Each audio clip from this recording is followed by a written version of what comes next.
Praise the lord. ಎಲ್ಲರಿಗೂ ದೇವರ ವಾಕ್ಯವನ್ನು ಓದಿಕೊಳ್ಳೋಣ.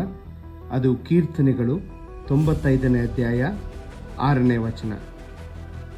ಬನ್ನಿ ಆರಾಧಿಸೋಣ, ಬನ್ನಿ ಬಾಗಿ ವಂದಿಸೋಣ, ನಮ್ಮನ್ನು ಸೃಜಿಸಿದ ಪ್ರಭುವಿಗೆ ಸಾಷ್ಟಾಂಗವೆರಗೋಣ.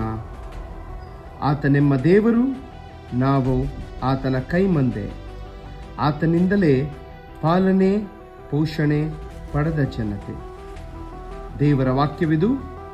ದೇವರಿಗೆ ಕೃತಜ್ಞತೆ ಸಲ್ಲಲಿ. ಪ್ರಾರ್ಥಿಸೋಣ. ಸರ್ವಶಕ್ತನಾದ ನೀತಿ ದೇವನೇ, ನಿಮ್ಮನ್ನು ಆರಾಧಿಸಲು, ನಿಮ್ಮನ್ನು ವಂದಿಸಲು, ನಿಮಗೆ ಸಾಷ್ಟಾಂಗವಾಗಿ ಎರಗಿ ನಿಮ್ಮನ್ನು ಸ್ತುತಿಸಲು ಈ ಒಂದು ಉಸಿರನ್ನು ನೀವು ನಮಗೆ ದಯಪಾಲಿಸಿದ್ದೀರಿ ರಾಜನೇ. ನಿಮಗೆ ಸ್ತೋತ್ರ ಸಲ್ಲಿಸ್ತಾ ಇದ್ದೇವೆ ರಾಜನೇ. ಈ ವಾರದ ಮೊದಲನೇ ದಿನವು ಅಪಾಯಸ್ವೇ ನಿಮ್ಮ ಕೈಯಲ್ಲಿ ಸಮರ್ಪಿಸ್ತಾ ಇದ್ದೇವೆ. ಈ ವಾರವೆಲ್ಲವೂ ನೀವು ನಮ್ಮ ಜೊತೆಯಲ್ಲಿದ್ದು ನಮ್ಮ ಕೆಲಸ ಕಾರ್ಯಗಳಲ್ಲಿ, ನಮ್ಮ ಕುಟುಂಬದ ಸಂಗಡ ಪ್ರತಿಯೊಬ್ಬೊಬ್ಬರ ಜೊತೆಗೆ ನೀವು ನಿಮ್ಮ ದೇವದೂತರು ಸದಾಕಾಲ ಇರುವಂತೆ ನಮ್ಮನ್ನು ಆಶೀರ್ವದಿಸು ದೇವ. ಅಪ್ಪ ಕರ್ತರಾದೇಸುವೆ, ನೀವೇ ನಮ್ಮ ದೇವರು. ಅಪಾಯಸ್ವೇ ತಂದೆ, ನಾವು ನಿಮ್ಮ ಕೈಮಂದೆ ಆಗಿದ್ದೇವೆ. ನೀವೇ ನಮ್ಮ ಪಾಲನೆಯು ಪೋಷಣೆಯು, ನಿಮ್ಮನ್ನು ಪಡೆದ ಜನತೆಗಳು ನಾವಾಗಿದ್ದೇವೆ ರಾಜನೇ.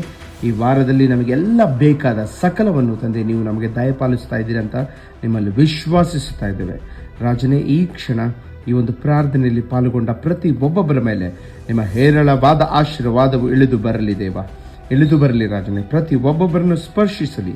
ಈ ವಾರವೆಲ್ಲೂ ಅಪಾಯಿಸುವ ತಂದೆ, ನಾವು ಹೋಗುವಾಗ ಬರುವಾಗ ಹಿಂದಿನಿಂದ ಸದಾಕಾಲವು ನಮ್ಮನ್ನು ಕಾಯುವುದಕ್ಕೆ ನಿಮ್ಮ ದೇವದೂತರನ್ನು ಅಪಾಯಿಸುವೆ ನಮಗೆ ಕಾವಲಾಗಿಟ್ಟಿದ್ದಕ್ಕಾಗಿ ನಿಮಗೆ ಸ್ತೋತ್ರ ಸಲ್ಲಿಸುತ್ತೇನೆ.